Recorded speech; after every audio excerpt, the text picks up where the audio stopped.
Richier, partenaire scolaire. On était beaucoup au fond de la classe quand même. Hein. Même plus au fond de la classe. On était derrière le mur de la classe. Donc alors, avant de commencer, ton palmarès, ton pédigré. Mon pédigré, ben... Maintenant, 39 ans, donc j'attaque la moto. À toi aussi. Depuis l'âge de 3 ans et demi. Et après, ben voilà, j'ai été 8 fois champion d'Allemagne de motocross, 4 fois champion d'Allemagne de supercross, une fois champion de France nationale, une fois champion de France élite 2,5, champion de France élite supercross, pardon, 2,5. Et après, des places de vice. Bon, après ça, voilà, mais bon, j'ai gagné un Grand Prix MX3. Et avec ton gabarit? Avec mon gabarit, ouais. Incroyable. Ouais, t'as vu ça, hein? Ouais. Et ouais, ça paraît fou, mais ouais. Et ouais, écoute, ouais. Voilà. Bon. Alors, je disais qu'on fait cursus scolaire. On a été détecté par la même personne. Jean-Jacques Bruno. Exactement. Jean-Jacques. Sport-études. 3 années. Ouais.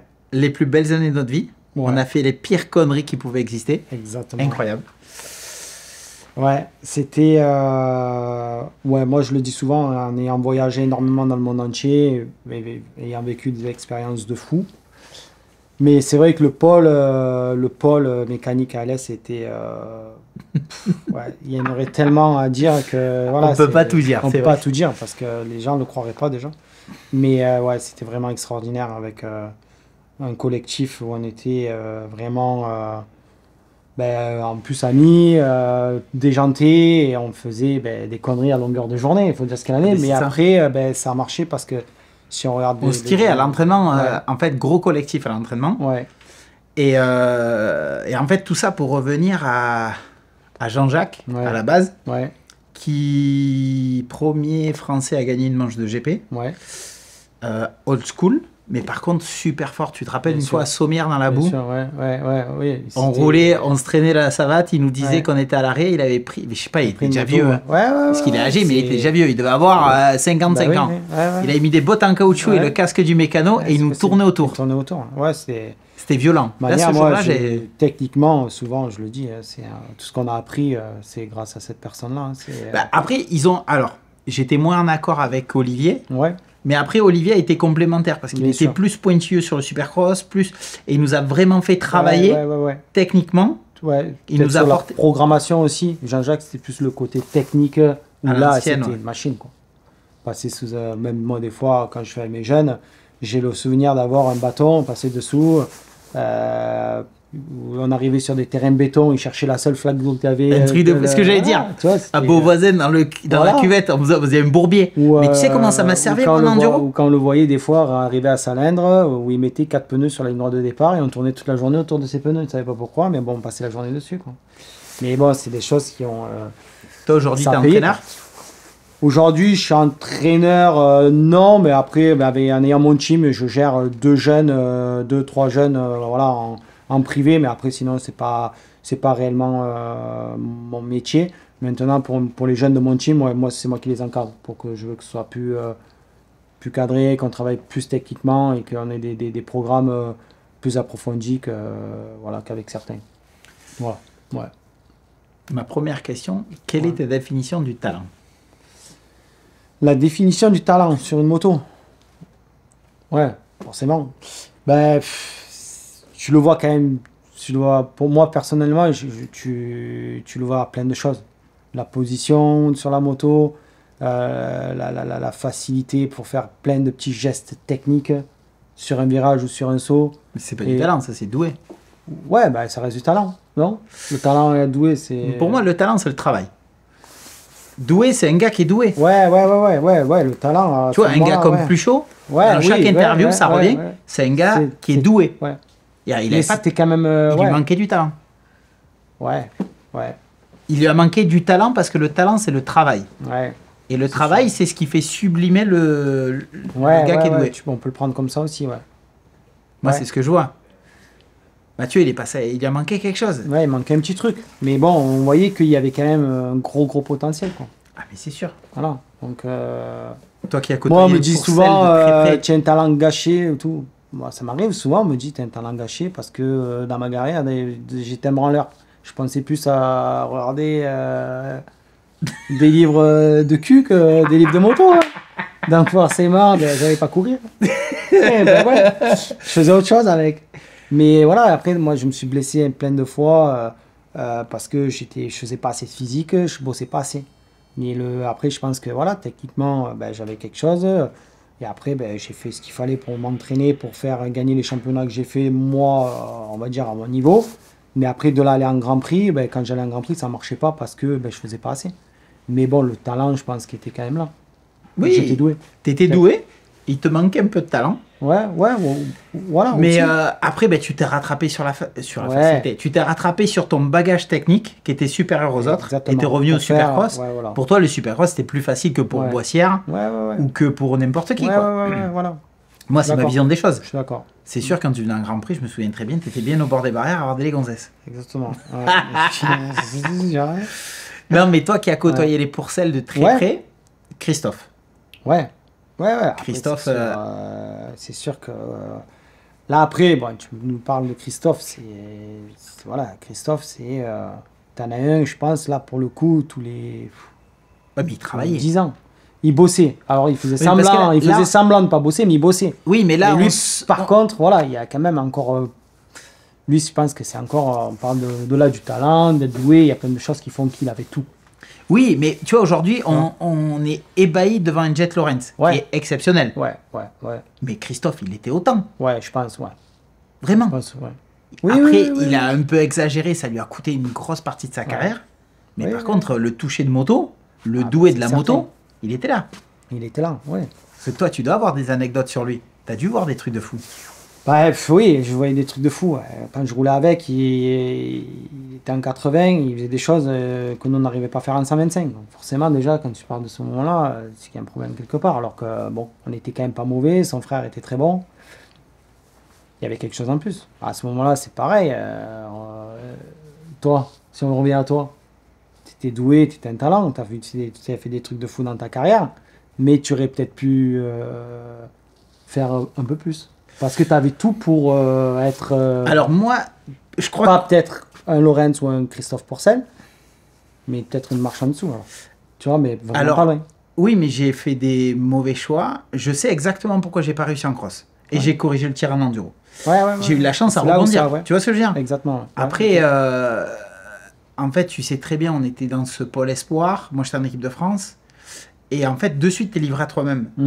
Et moi, ça allait trop vite. Je suis passé de l'équipe de France. 2 ans après, j'étais pilote d'usine à 17 ans sur la 2,5. Et sur la moto MX1. Et je montais en l'air tous les week-ends. Je me rappelle. Et du coup, mon problème a été là. Et on m'a pas assez... Tu vois, il aurait fallu que je travaille 3 ans plus tôt avec Vimon. Et ça m'aurait aidé et j'aurais pas eu la même carrière. Et le problème, c'est qu'on a été tellement coachés. Et oui, qu'après, après, ça passait ou ça cassait. Bon. Non, mais après, c'est comme ça. Il fallait juste comprendre ce qui s'était passé, je pense. Et aujourd'hui, qu'est-ce que tu reprocherais aux jeunes ? Qu'est-ce qui manque aujourd'hui pour qu'on ait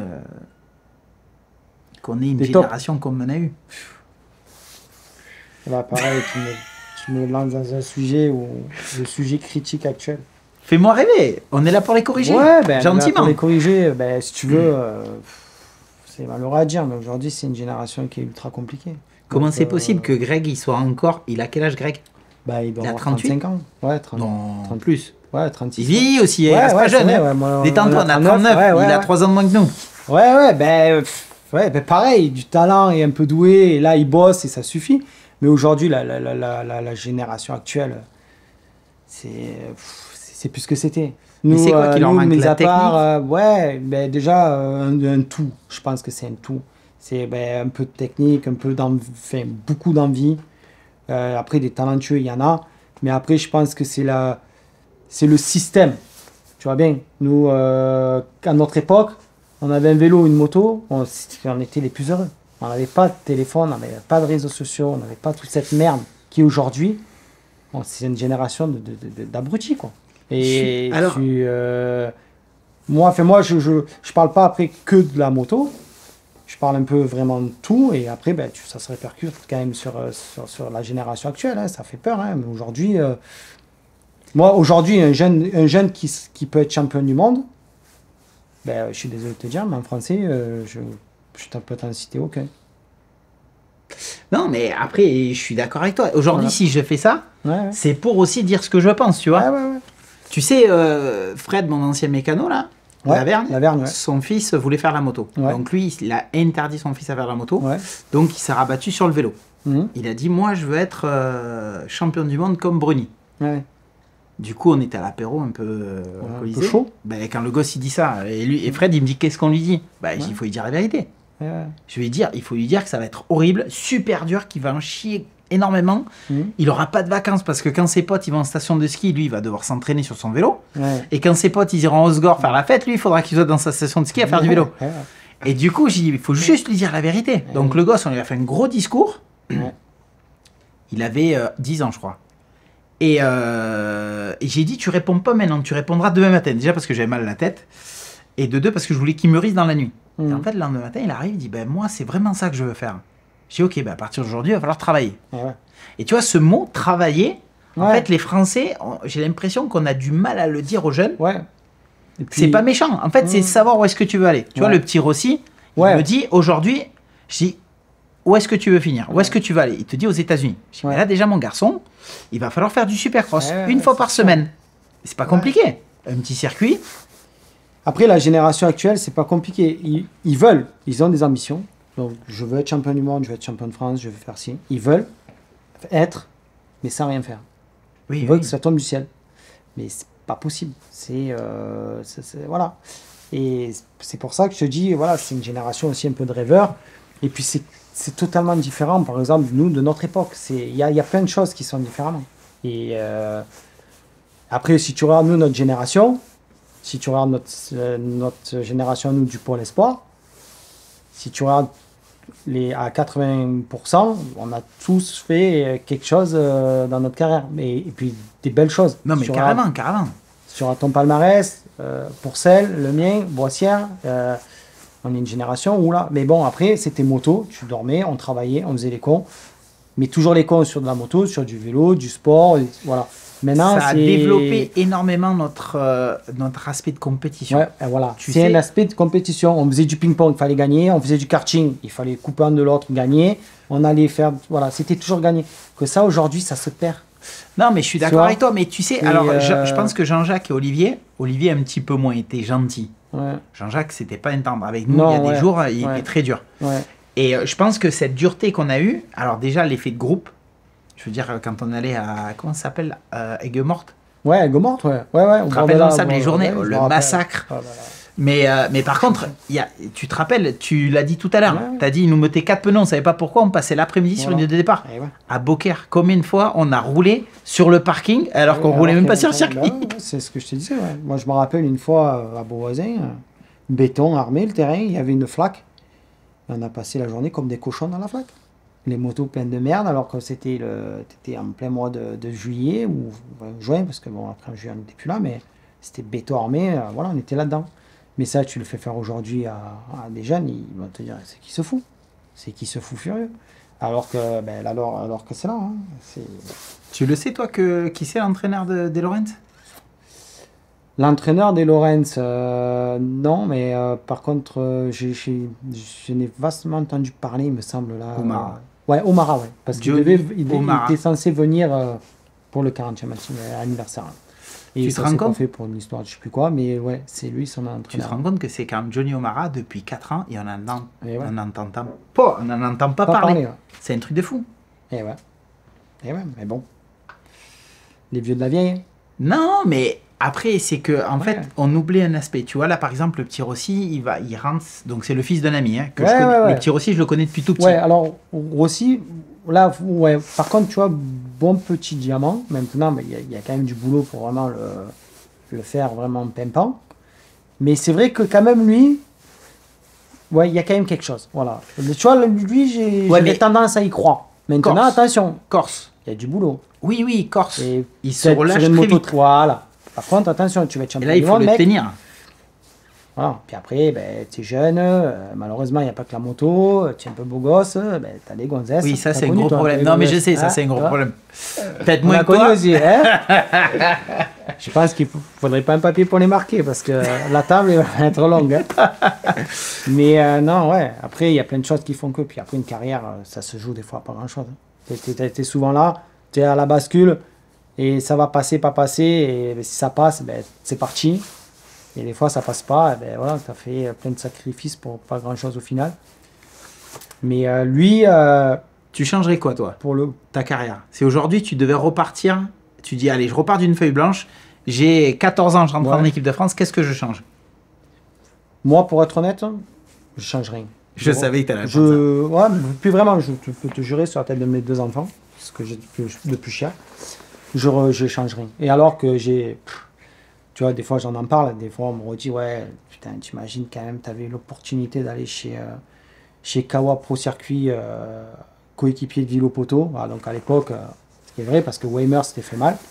Je pouvais être pilote factory Kawasaki. Donc en premier, ils avaient demandé à Randa, ils ne pouvaient pas, si c'était chez Bud, ils avaient un contrat Rockstar qu'ils ne pouvaient pas casser.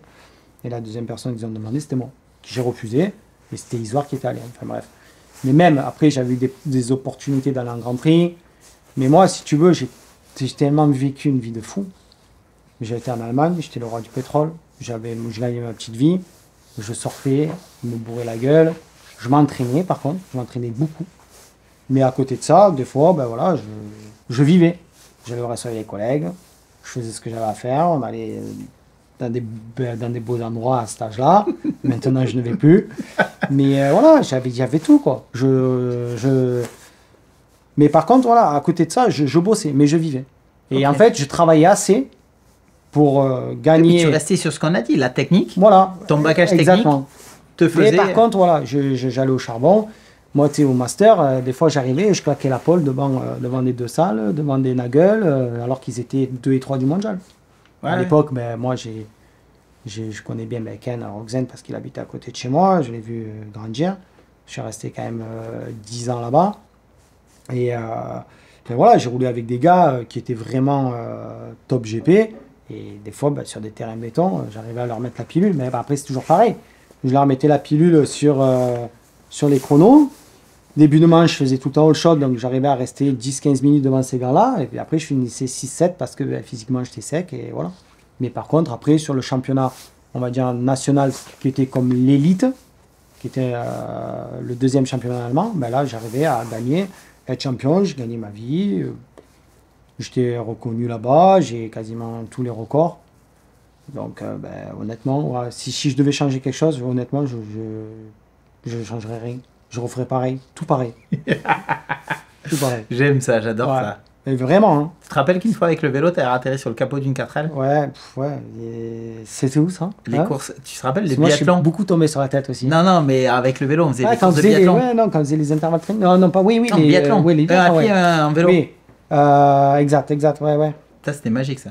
Ouais, putain. Mais en fait, tous les souvenirs que j'ai d'Alès, j'ai même pas l'impression de m'être entraîné. Tellement que c'était fun. Ouais. Tu peux expliquer ce qu'on fait à la caméra? C'était le début des Polars, tu te rappelles? Ouais. Oui, le début des Polars. Que Jean-Jacques, il en avait acheté je sais pas combien. Ouais, exact. Et en fait, on s'était aperçu que quand on passait au passage à niveau de la voie ferrée, ça créait une interférence. C'est une interférence. Et en fait, quand on arrivait en bas, on le débranchait, on rentrait, on disait putain, mais il marche pas ton truc. Tu te rappelles, ils avaient renvoyé et tout, ils gueulaient le vieux. C'était un boulot, on les rendait fous. Ah ouais, c'était pas mal ça. Ouais, non, ouais. C'était. Ouais, non, mais après, si c'était. Non, honnêtement. Mais on s'entraînait en fait. Ouais. Sans vraiment le savoir. Ouais. Oui, mais bien sûr, parce que c'est tout était un jeu. Et c'est ce que j'essaie de dire, moi, tu vois.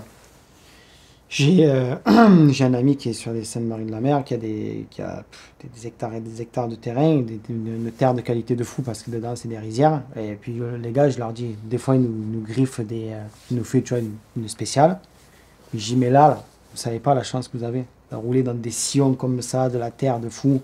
Il n'y a pas besoin d'aller à droite, à gauche, tu viens là, tu fais tes virages, terminé. Une fois que tu seras viré comme il faut, tu tireras vite en motocross. Tu sais, je vais t'expliquer une anecdote. Quand j'ai arrêté l'enduro, je suis parti en rallye, donc premier Dakar de poignée. KTM m'a demandé de m'occuper de Charrier, qui arrivait en enduro. Donc en fait, première semaine, il vient chez moi, il y avait Toff Meyer, Et en fait, on le prend, et pendant 4 jours, on lui a pas fait sauter une bosse. Donc lui, il est arrivé de chez Swan, il avait fait un podium dans l'année ou je sais pas quoi. Et en fait, on lui a pas fait sauter un saut, on lui a fait faire que des virages, Et il comprenait pas.